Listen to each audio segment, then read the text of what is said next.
Well, you saw the PPPPRA executive director there, well, being asked to just give us a yes or no answer to all of that. Well, what does this all have, in the psyche of the people? Because some already are looking at the risk in all of this now, because now we're getting a little bit confused now. Some say, are we saying that when this subsidy is brought in, these monies will not go to those people? Or is it that these people, that these companies have been taking these monies because in any case, fuel has been sold at 65 naira per litre? It then means that that same money they've just been getting have been plowed into the petroleum products bought from abroad. First and foremost, the last speaker said something. If you don't import, there will be no room for this subsidy, the subsidy or no subsidy. You have 7 byproducts to petroleum in a barrel of crude. You take crude oil out of Nigeria, you bring in refined products, 45 liters to a barrel. Then what happens to the 7 byproducts that you got from the refined product, from that crude oil? What happened to the 7 byproduct? Nobody's talking about that. Somebody has sold those ones and pocketed the money.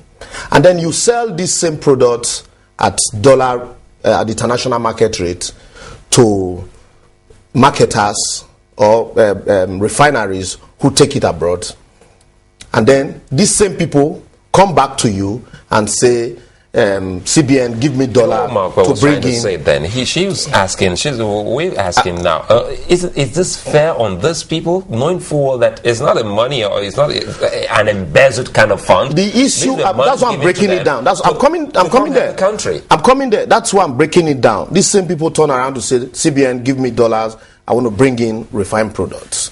At the end of the day, from what we are hearing now, you bring in 100,000 tons and you quote 500,000 tons. We haven't heard that here. Yeah, it's there. It's there. If you read deeper, and you over invoice 500,000. These are some of the allegations. Even Upeng had raised these too, that government should block loopholes. And so at the end of the day, these same people who are CEOs of these companies are those that are hobnobbing with government of the day, and they are being given awards year in, year out, which shows that government know what is going on, in the industry. A situation where you issue a license, truly, there are loopholes. Mr. Oshomah, I think we're making a generalization here. No, not at all. We are making it, and I will tell you why. If we agree that 11 companies met the criteria, yes, and the other 89 companies did not meet the criteria, the 11 companies that met the criteria and set their standards, and are you not sure that they too were also making sure that they had their books in order? They only collected subsidy on products that they brought in. It's like as if we're making a general blanket statement that all the companies, or all of them, known CEOs and unknown CEOs, were collecting money illegitimately. If you agree with me, even the ones that these so-called construction companies, if you agree with me that some of them might have been importing too, but the process of importing, what was imported, what is needed, and how much per barrel, how much per liter, the cost price, what's the freight price, what's the insurance cost, and what's the total cost. We need to know all of this before you now begin to say who met. Those that met criteria, how much did they collect? If you met the criteria, you just have a tank farm of 5,000 metric tons, and at the end of the day, we go further and discover that you imported only 5,000 metric tons and you were paid for 10,000 metric tons. How will you now say that those companies that met the criteria were doing business illegitimately, that they didn't compromise from all of this? Don't you think that's what I'm saying. It's not enough. Don't you think? It's not enough to just tag a figure to companies. We need to go further. We need to find out what was required and at how much and what did we get. and what did we pay for what we got. The investigations so are not these yet. are general figures. These are figures to distract us. So what would you like to see at the end of the day? Because because tied to this, because some are already saying that it's going to end just like the power sector probe, saying this is from SCN, say it is very disappointing that this Senate probe, like the power sector, will at the end of the day do nothing to convict anyone at last. Because at the end of the day, the committee will say, well, we are not mandated to convict, we are just mandated to investigate. Whatever happens to the report is a different ball game altogether. At the end of the day, if care is not taken, maybe some of them might even be fingered as contractors that benefited from. We saw it happen. Maybe we should take. Then they're contractors. Maybe we should take solace in the fact that the BPE probe just came out. The Senate has done its recommendations and they've read it out to the world. And the Senate is insisting that some people should be prosecuted. Yes. Until date, what has the government done about it? Well, that is the government's That's business. what we're saying. But the Senate same has government done that its is job. telling you that we need to remove subsidy. In 8 years, Obasanjo increased fuel 6 times.